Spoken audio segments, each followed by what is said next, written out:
Okay, so welcome to this video where we will begin the modeling portion of our unit on second order ODEs. So just sort of much like we did in the first unit, I guess, of solving first order system or first order ODEs. We sort of got really good with doing that, and then examine several different real-life situations that we could model using a first-order ODE. I think we did like a velocity acceleration thing. We did the mixing problems and something else that I'm forgetting. So those are good, right? Because those use a first-order ODE, and you sort of build up a model based on some assumptions, and then you end up hopefully seeing that the model agrees with the intuition kind of about what we know happens in real life, which is always kind of nice. I know word problems are maybe not our favorite thing in the world, mostly because you have to do the setup piece before you can do the solve piece, which requires thinking and sometimes some creativity, perhaps. So anyway, but just like we did then, we'll spend a little bit of time talking about some things that can be modeled now with second-order ODEs, now that we're all masters of solving second-order ODEs, which is a more rich problem, or a more rich ODE. So being able to do second-order should allow us to model something that's more sophisticated, I guess, and more advanced, and I might say a little cooler, perhaps, than some of the things that we did earlier. So anyway, I should have said this at the beginning of the video. This is not covered on quiz number 2, so the material here is will be covered on exam number 2, which will actually be coming at us next week. But for the quiz number 2 that's coming up this week on Wednesday, this is not part of what you'll see on there. So if you watch this video on before Wednesday, which is fine to do, just be aware, of course, that this, whatever we're doing right here and right now, is not covered on the quiz, but will be covered on the exam. And basically, this is the only extra thing that's going to be covered on the exam that wasn't also covered on the quiz. So like we did with the first unit, I sort of give you a quiz based on the mechanics of how do we solve these things. Then we introduce the word problem piece, and then the exam is sort of on both, right? So anyway, more details obviously about the exam later. But so away we go. So there are a variety of kinds of problems that we can model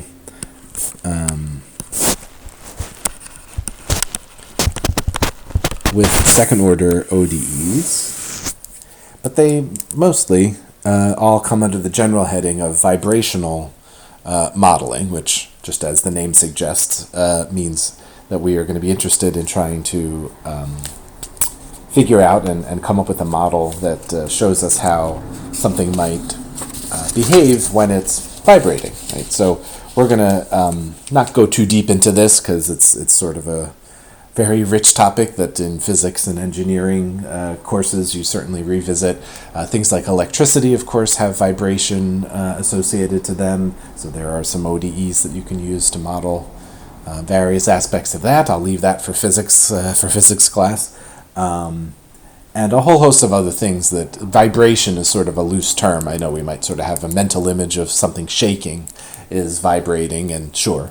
But vibration actually kind of more broadly means, can be used to mean a lot of different kinds of things. But we're going to look at one model in particular that is useful for modeling the vibration of a spring. So we will sort of actually use the classic, if I say something is vibrating or oscillating is a good word as well.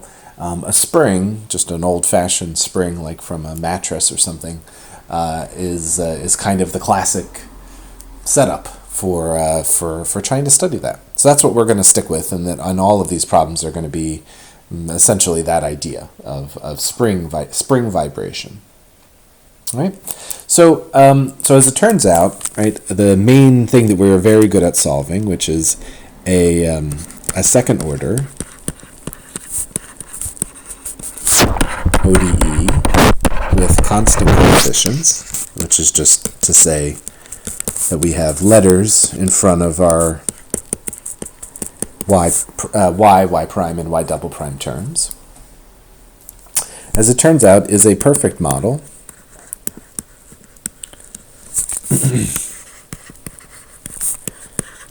for the motion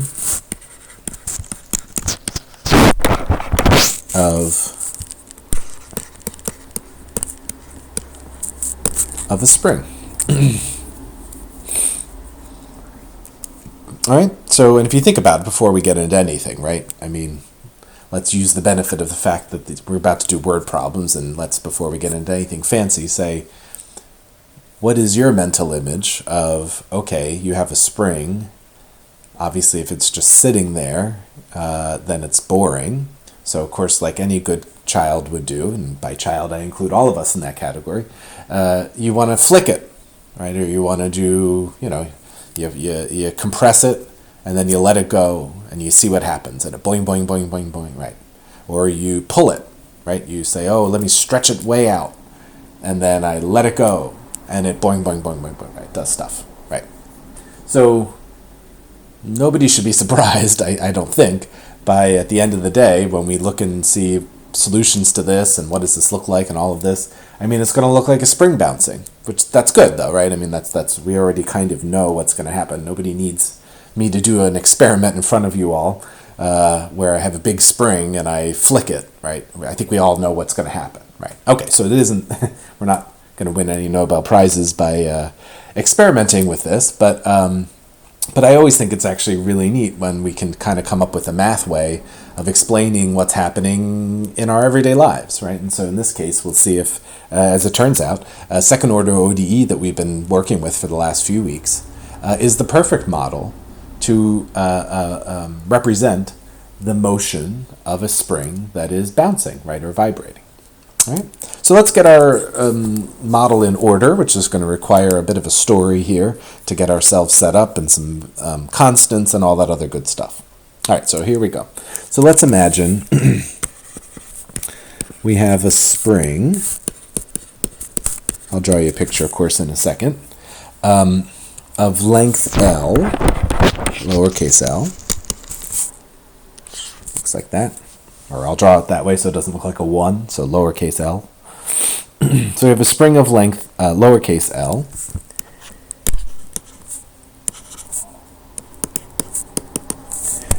And it is attached at one end. And we're going to do we're going to take the perspective that it's attached at the top of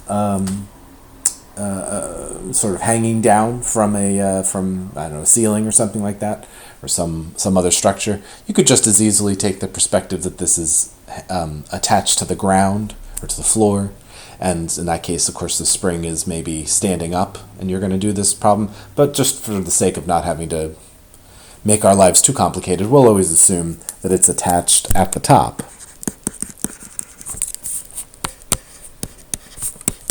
To some solid structure. Maybe, again, the ceiling or something like that. Or if you're in some sort of a lab doing an experiment with a reasonably sized, smallish spring, perhaps you just have a piece of wood or a board or something that you've erected, and you attach a spring, and the spring is hanging down. Right? So there's a solid structure. All right, so I'll start a picture here, and we'll add a little bit to it. So I've got some sort of solid structure here.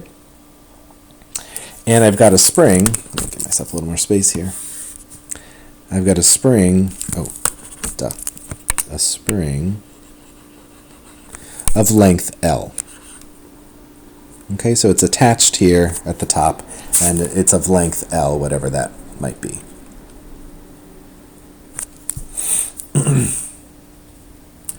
Okay, so far so good. Nothing too exciting just yet, and it's just hanging out, quite literally and figuratively. It's just there. So it's 5 inches, okay, however long it might be, and it's attached to the ceiling. And okay, great, fine. So in order to make this even slightly, I mean, this is not that exciting. So in order to make it a little more exciting, we might say, well, let's attach something to the end of the spring. So we have the structure, and you will attach, or hang, if you want to say, an object, a ball or whatever it might be, of mass m to the end. Aha, okay. So in this state, it's of length L. Sorry, let me just slide my picture over here. So if I just have it as is, right, it's of length L, little l. But now I'm going to hang something from the bottom. I'm going to redraw the picture, so don't draw this just yet. But I'm going to hang something from the bottom of the spring there, right? Something of mass m, whatever m might be. Aha. Now again, as a human, maybe having done this, or at least we can imagine, of course, once I do that, what's going to happen? I attach that, I glue it or whatever to the end, and I let go, is it's going to bounce for a little while. But of course, eventually it's going to come back to rest, won't it? I mean, in the absence of anything funky happening here, I hang this mass on the end, and of course it weighs something, or it has some, there's force there, of course, the fact that I put a mass there, so it stretches the spring. But of course it's a spring, so it probably bounces way down, but then it rebounds and comes back up, and then it bounces down. Okay, but it eventually settles back into an equilibrium. Yeah? So, right. So the idea is then, once I hang this mass, I'm going to just draw this in pictures here. So the spring by itself is of length L, so I'll leave that picture alone. But then when I attach a mass on the end of it, it's going to cause it to elongate. So when I attach a mass, I'll draw it. I'm going to try to make it a little less coily. So I attach a mass at the end here. I'll put M for mass. And of course, this is going to cause it to elongate a certain amount. So you will attach an object of mass M to the end, which causes it to elongate L units after, and I'll just put in here, after it comes to rest. Okay. So if I add to my picture, so sort of picture 1, I just have a spring. Picture 2, I have that same spring, but I've hung some sort of a weight on the end of it. I've let it do its business of bouncing around and coming back to rest. And now big L is the distance between here and the mass, or the end. Okay, little l is still up here, right? So I don't want to, well, I could put it in my picture if we want, but that's still little l. Okay. The original length of the spring. But now if the spring, so maybe before it was 5 inches, and maybe now it's 12 inches, which of course would mean that's 7. So big L would be 7 if little l was 5, and right now it's 12 inches from the ceiling. Okay, erase my numbers. Okay, so again, this is not surprising, and none of this is earth-shattering, and we all understand, of course, that this is what's going to happen if you actually did this, right? Okay, so once again, we're not really doing much yet, but I do have a couple of letters here, I guess 3 in fact. I have M, which is the mass, and I won't give you the big speech again, but we all remember mass is different than weight, right? Mass is measured in kilograms if you're in the metric system, or slugs if you're in the English system, and it's not, weight is a force, right? So weight is mass times gravity. So if you want mass and you have weight, you need to divide by g in order to get m. Okay, I think similar to the problems we did before. We'll either be given m, or if we're given a weight, we can certainly convert it to m in order to know the mass. Okay, but sort of like we had before, it's not going to super matter which format we have it in, as long as we just sort of take note of that. Okay, so we have big L and little l. Little l is going to very soon disappear from our model because it's probably not all that important what the original length of the spring was, but what is going to be important is big L. And if you think about it, I don't want to go through a big thing here, but big L is how much does this stretch by? So of course, big L is related to the mass, right? Obviously, if you hang something heavy on a spring, it's probably going to elongate more than if you hang something light. But also it's related to the tension, I guess, or the strength of the spring. Right? You could hang a 20-pound weight from a very tight spring and it might not even move much. Whereas you hang a 20-pound weight from a loose spring and maybe it goes all the way to the floor or something like that. So L, big L, is going to be a really important constant. But it's a number, right? It's a constant. It's not changing. I do this setup, I guess, in order to begin my experiment hasn't started yet. But I sort of do this and I measure, okay, big L is this and my M is this, okay, and now I'm going to go. All right, so far so good, hopefully. All right, so what's the idea of what we're actually going to be measuring or modeling here? I'm just going to get a clean slide so I have space and I'll just reproduce this picture. So what are we going to be modeling here? So we use the letter U. I don't have a cute story for you as to why we seem to always use U for this, but we do. So let's say let U of t be, we might say, displacement. I'll clarify what that means. Of the mass at time t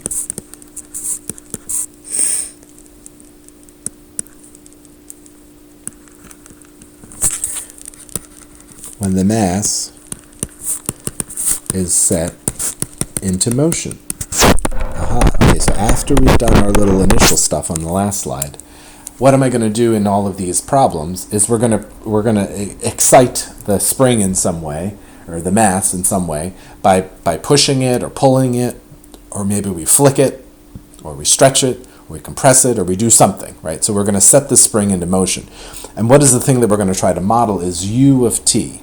And so who's U of t? U of t is the displacement. In other words, how much, where am I with regards to movement measured from equilibrium. All right, so U of t is the displacement of the mass at time t when the mass is set into motion, and it's measured from equilibrium. That's, of course, the moment on the last slide. So in case I didn't say that enough, right? So this is the status of the system at equilibrium. And by that I just mean it's at rest. Right? It's in its natural state of rest, with the mass hanging on the end. Right? So big L is how much it stretches out at equilibrium or at rest, or with no exciting other things happening to it other than the mass hanging on the end of it. So U of t, again, I'm going to do something to start this bouncing process. I'm going to hit it or compress it or whatever I'm going to do. So of course that's going to cause the mass to start bouncing up and down. So U of t is going to be the thing we're going to model, which is how does this move, right? Displacement's a measurement of movement. So how does this, what is the location, right? Or distance, you could even say, of the mass at time t measured from equilibrium. So by measured from equilibrium, I mean compared to this state. All right, so let me just be clear here about how we're going to do this. So I'll draw you a new picture, a third picture. So I have my spring, and I might be in one of three situations at any time. So at equilibrium, I'll draw this in the middle here. This is the same picture we had a minute ago. I had my L, my little l, and then my big L.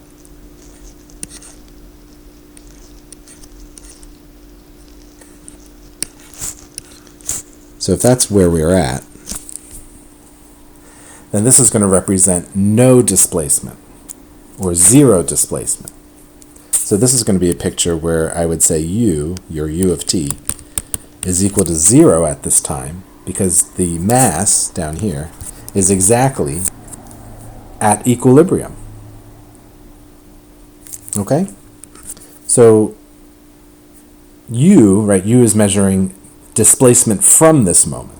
So of course if U is 0, that means you have no displacement. In other words, you are not in any way different than equilibrium, so you would be looking right here.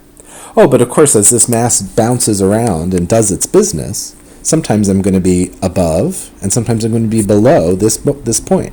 So at other times, the spring's going to maybe look like that. And at other times, the spring might look like this. Oh gosh.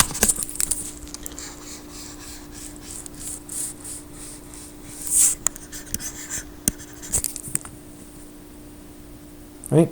As this thing bounces and bounces and bounces, sometimes it'll be closer to the ceiling, like over here, and sometimes it'll be further from the ceiling. And of course, the idea is that this is bouncing up and down, switching between these states. Okay, so if I'm at equilibrium, that's a u of 0 because there's no displacement. So now the million-dollar question is, oh, well, so if the mass is above, like in the first picture over here, does that mean u is positive or u is negative? And here's where perhaps it's a slightly disappointing statement that I'm going to make, which is that we would normally probably think, well, it's up, or it's higher, I guess you could say, than equilibrium. So in that sense, I might be thinking about u should maybe be positive because it's up. But since u is actually measuring sort of distance from displacement, hopefully it actually makes sense that in a picture like this, I would say u is negative because the spring is compressed. Or in particular, the object has a negative displacement because it's a negative distance from 0, so to speak. I gotta be honest, it's not like you need it to be, somebody just decided it would be better to make that negative and make the other one positive, right? And now there is a good reason for it, which is that it's going to make the coefficients in our model all positive, which is going to make your algebra lives easier. So that's actually probably the main reason why. But in some sense, compressed means you've lost something. So it kind of makes sense to maybe say that u is negative. Okay, so then in this picture over here, u is positive. So this would be an example where u is positive, or the spring is, we would say in English, stretched. Right, compressed versus stretched, right? Hopefully makes sense. Right, so of course u equals 0 is right here. So if we're above that line, if the mass is above that line, we would call that a negative u. And if the mass is below that line, we would call it a positive u. So I'll just write that down in words over here on the right. So our notion, so if the spring is compressed,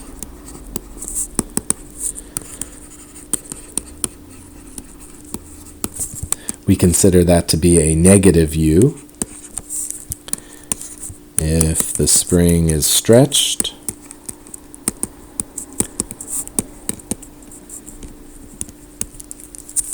we consider that to be a positive u. And of course, if it's at equilibrium, then the u would be 0. All right, and by the same token, since down is positive, I know that a little bit offends our senses to say that, right? But in terms of this being the ceiling and this spring being down, or sort of stretched in this case, is a positive thing. We would also say u prime being positive means the object is, the mass is moving down, whereas a negative u prime would indicate that the object is moving up. All right, so if we're sort of married to this model now, where down is positive and up is negative, which is what we're doing, then just remind yourself that applies to motion as well. So not just position, because of course motion, velocity is just the derivative of position. So we have to use the same sort of convention when we do that. All right. So so this is a little bit of a weird thing, right? That we're sort of doing opposites here. It's going to make gravity positive because, of course, gravity's down. Okay, so stuff like that's going to be a little funky, but that's all right. We'll get through this, I think. All right, so the idea, right, so u of t, as I think about the life cycle of a vibrational problem, u of t is going to probably start, it doesn't have to start at equilibrium. I mean, I am going to always set this weight on there and wait for it to come to rest. But it's possible that to get motion started, I might compress the spring, and at time 0, it may be the case that it's compressed up. And then I let it go. And then, of course, it's going to bounce. But the point is, of course, that it's going to cycle through positive and negative u values the whole time. All right? And, of course, I should say, right, just in case I'm not being clear here, u of t is how much measurement from displacement, right? So in this case, in my right picture here, u of t is literally this amount. Sorry, I should have probably thrown that in my picture. Right? That's why I drew the u equals 0 line in here. Right? So that's equilibrium. So if u of t is 6, that means you're 6 inches, or whatever, below equilibrium. On the other hand, on the other side, if u is negative, save myself some space over here,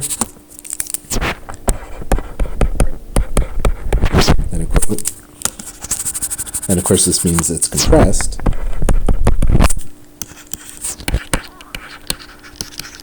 So in this case, of course, u of t is still displacement, right? So that's u equals 0, that dotted line.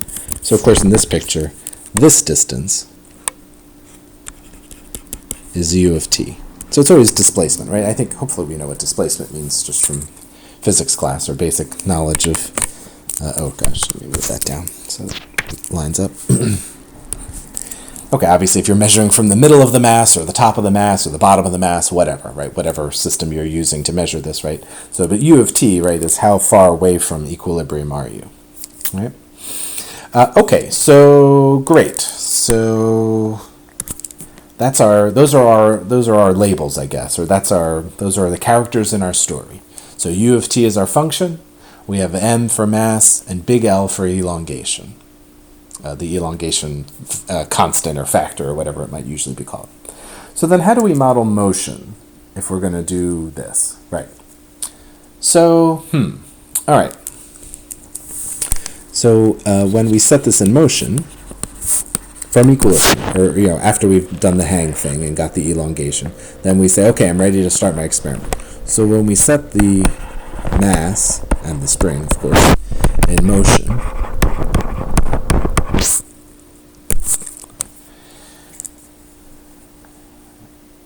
how do we know where it goes? Or how do we know what happens? How do we come up with a way of describing the path, you could say, of the mass, or the path of the end of the spring? Well, let's not overthink this. This is an object in motion. And if we've hopefully emphasized nothing in this class that will make your other physics and or engineering professors happy, it's that motion, in its simplest form at least, is governed by Newton's law, which of course says, as we bring it back out again, force equals mass times acceleration. So when we set this mass into in motion, it is still governed by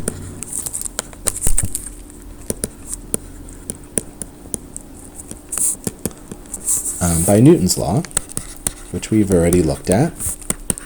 I'll repeat for you here, which of course is very simple. F equals ma, so forces acting on the object is equal to the mass of the object times the acceleration of the object. Okay, well, you can't argue with me, or well, you can't argue with Newton anyway, that's a fact. So, all right, well, this is begging to be an ODE, I guess, perhaps, but acceleration. Okay, so now u of t is displacement, which is another way of describing distance. Now, when we did Newton's law before, I think we were actually more so interested in getting an ODE for velocity. In fact, I think we did, right? We got, when we used Newton's law before to do the parachute problems and things like that, we were going to come up with an ODE for v of t, for velocity, because then we were going to use that to find position afterwards. We did an integral at the end to get position. And we knew stuff about acceleration. Well, similarly here, if I want to try to model this with Newton's law, I have to think about, well, I have acceleration in my ODE. Now, acceleration could be thought of as the first derivative of velocity. Or, of course, we all know that acceleration is also the second derivative of position. So that's where we're going to go with this. And the main reason being, number one, we're now, we're more sophisticated, and we know how to solve second-order ODEs. So I don't have to, I'll be honest, we would have wanted to do this even before, but we didn't know how to do second-order ODEs. But now that we do, we're going to think about acceleration as the second derivative of u, right? U is our displacement, in other words, position, or height, you could even say. So u double prime should be the acceleration.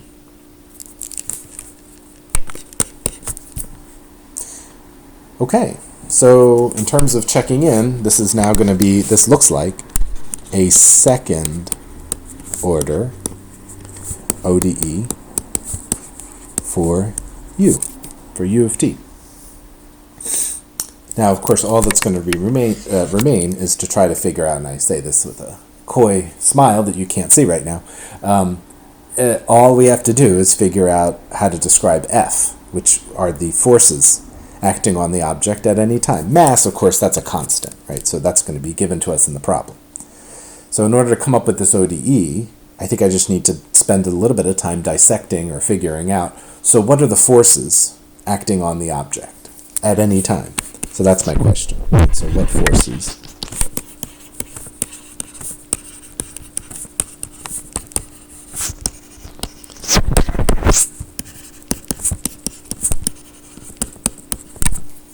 Okay? Which is just like we did before with Newton's, but we're going to be a little more sophisticated this time too. All right, and if I can add those up, right, the good thing about forces is if you say, well, you have forces from this and forces from that, and if you just add them up, that gives you the total amount of force, including what direction it might be in, acting on the object. And so I'll be in good shape, and we'll have a nice ODE. Second order ODE for u. All right, so I'm just going to give myself plenty of space here to say let's explore this question. What forces act on the object? Well, okay, maybe I'll write one more line here. So we will consider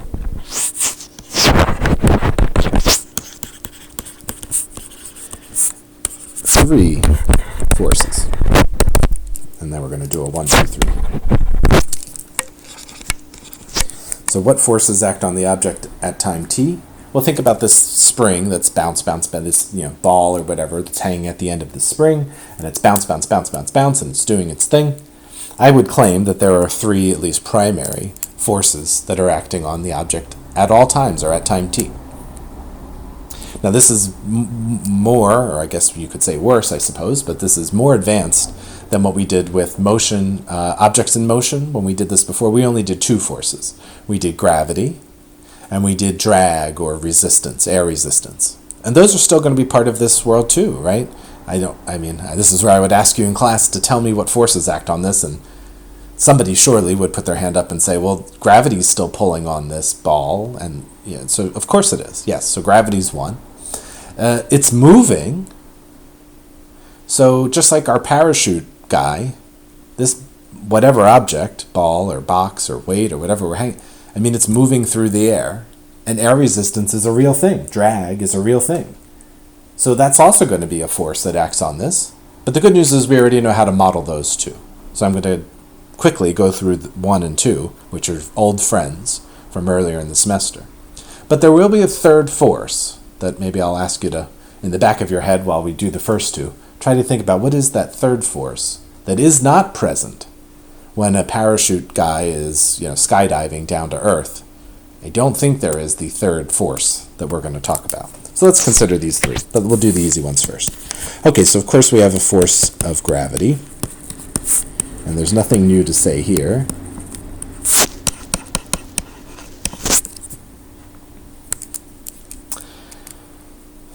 So I think we all know, of course, the force of gravity is mass times g, where g is either, if we're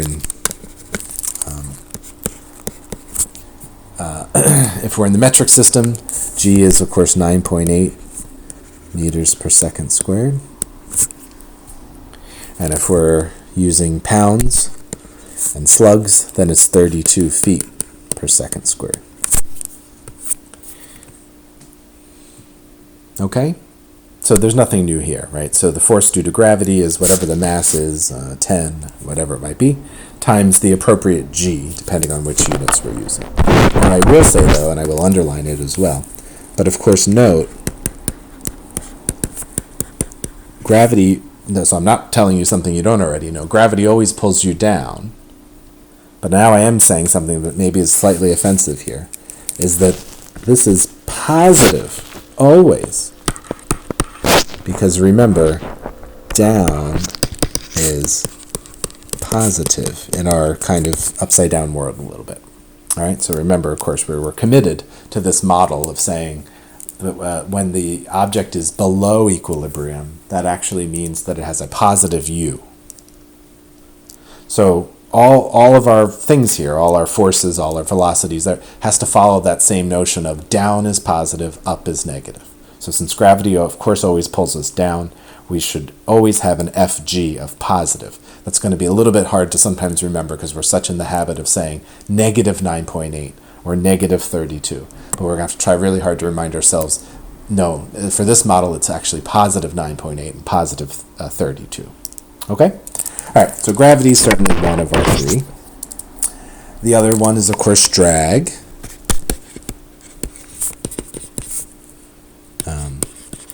So resistance, also known as drag. So FR or FD, depending on which your favorite description is. And this is also no different than what we explored earlier. So resistance, air resistance, or whatever medium you're in, is always trying to oppose your motion. So of course, if you're moving up, this is an up and down problem, right? So if the object is moving up, think about it, air resistance is pushing it down. If the object is moving down, air resistance is holding it up, right? So remember, nothing has changed here. This is all still the same as before. So we already know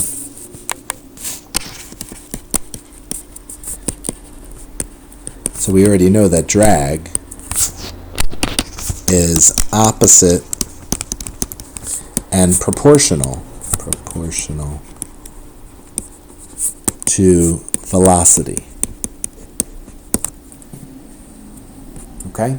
So it's proportional to your speed, right? But if we say velocity, that lets us account for both positive and negative, right? So how fast you're moving certainly is related to how much does resistance push on you, right? If something moves quickly, there's lots of resistance. Something moves slowly, there's less resistance. So we know that. And again, right, the idea that it acts in the opposite direction is very intuitive as well. All right,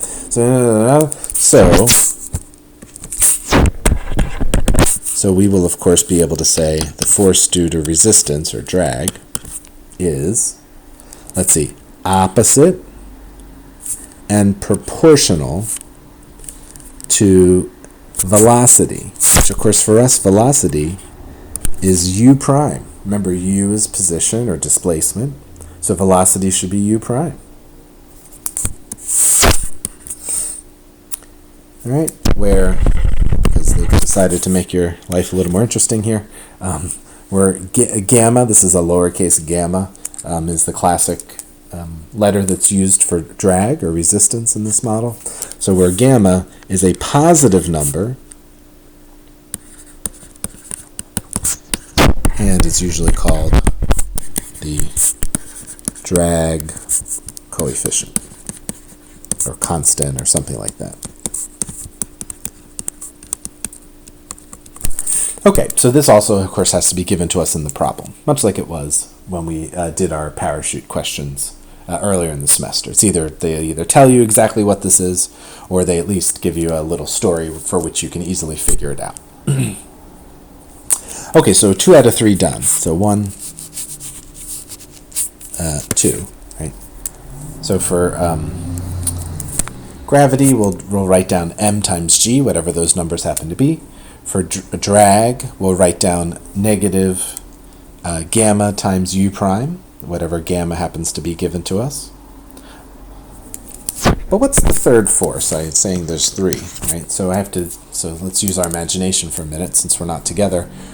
So if I have something bouncing, okay, so gravity, gravity is pulling this ball down.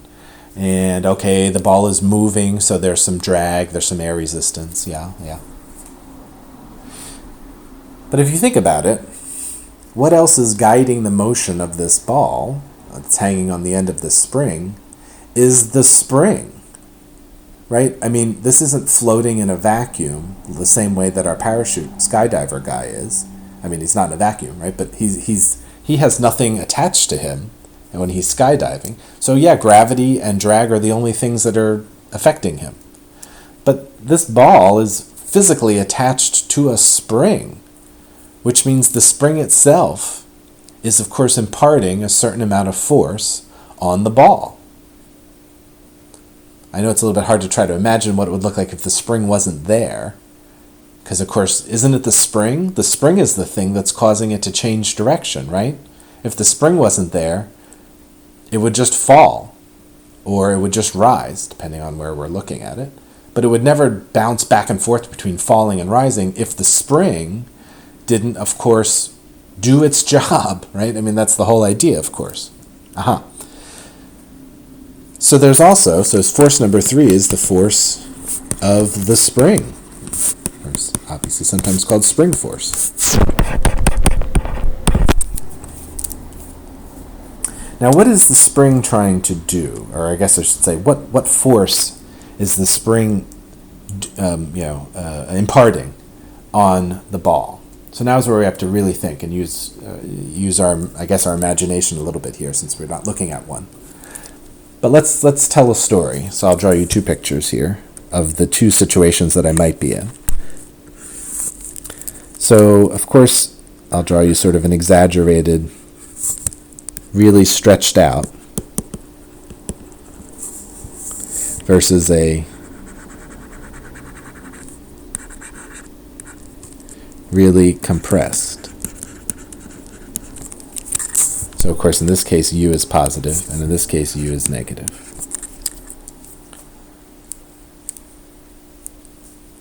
And now I'll ask you to tell me just a very simple answer. Let's use the first picture, this one. Does the spring want to pull that object up right now, or is it trying to push it further down? And I'll ask the same question over here. In this picture, is the spring trying to push that object down or trying to pull it up? And here's where hopefully, that's an easy question, I think, and that hopefully you agree that when the spring is stretched, in my first picture here, the spring itself is trying to return to equilibrium, so of course it's desperate to pull the object back up to equilibrium. Remember, of course, L, a length of L, big L, is its natural state. So if U is positive, that means it's missing, well, I'll just draw L in as a guideline. Okay, so that might be U equals 0, also known as L, or a total length of L. Well, if I'm below that, that means the spring would really like to be at L. That's its equilibrium state. So if it's stretched down, in this case, I believe the force of the spring is trying to pull it up. So Fs is trying to pull you. Let me make that longer. Right. So Fs, the spring force, is pulling that object up. Similarly, in this picture over here on the right, in this case, it's compressed. The spring is desperately trying to return to equilibrium. So in this case, the spring force is trying to push that down in order to get back to here. Okay, so in this picture, Fs is up, and again, I know this is a little awkward, but that means Fs is negative over here. And in this case, when I'm compressed, Fs is down, so that means it's positive. Let me get rid of that arrow so I don't confuse myself later.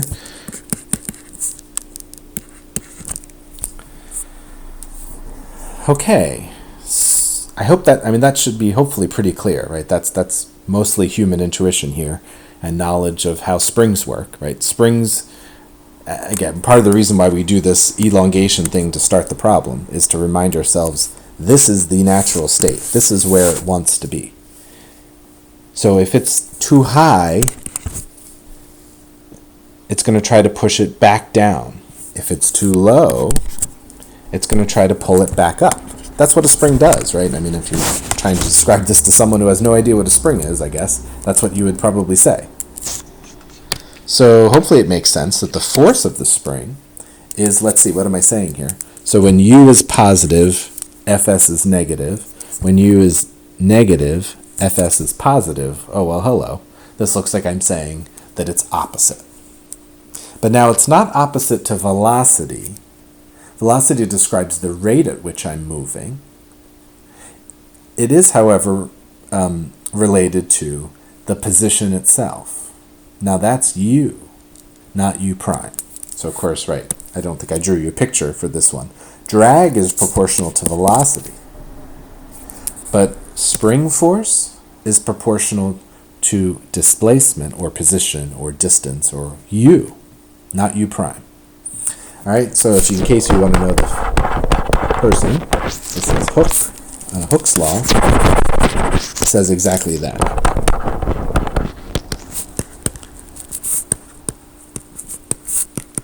Says the spring force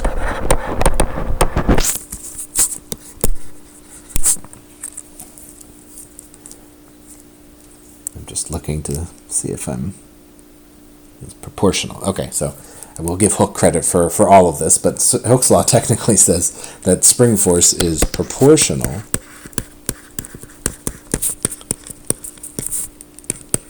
to displacement from equilibrium. In other words, how far away are you from your goal?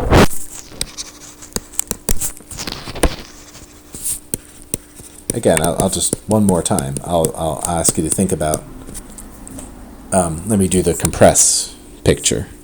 Let's just for a second here, just so I can rest easy tonight. Now, in both of these two little pictures, the spring is compressed, and the spring once is trying to push the object down. That's true. But wouldn't you agree that the spring is pushing even harder in this picture as compared to this one? Because it's compressed even more scrunched up.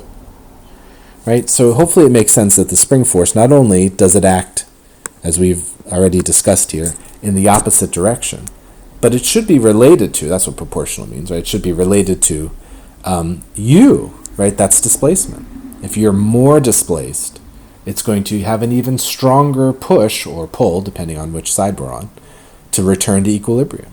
We've all done this before, right? You start compressing a spring and it's not too bad, but your hand hurts after a while. Why? Because the spring is pushing down so much harder on your hand when you compress it a lot. Okay, so displacement, and we know, or we can see over here, that it's opposite the displacement. So if the displacement is positive, then Fs is negative and vice versa, right? So we conclude, much like we did with resistance, that force due to spring is proportional, so that means I have a constant. They choose K as the usual constant that's used.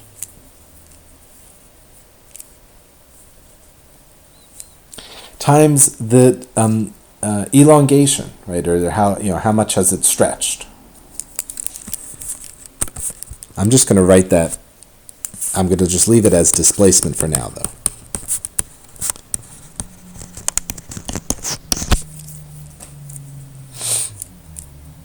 Because we're going to have to do one little thing to fix this at the very end here. But, right, so we got our three things at least, right? So 1, 2, and then 3, right, which says the force of the spring should be proportional, so that's the K. So K is called, and we call K the spring constant. It's not creative at all. The spring constant, or sometimes the spring coefficient, right? So it's going to be some number, though, that's given to us in the problem. And times displacement, however much total displacement there is.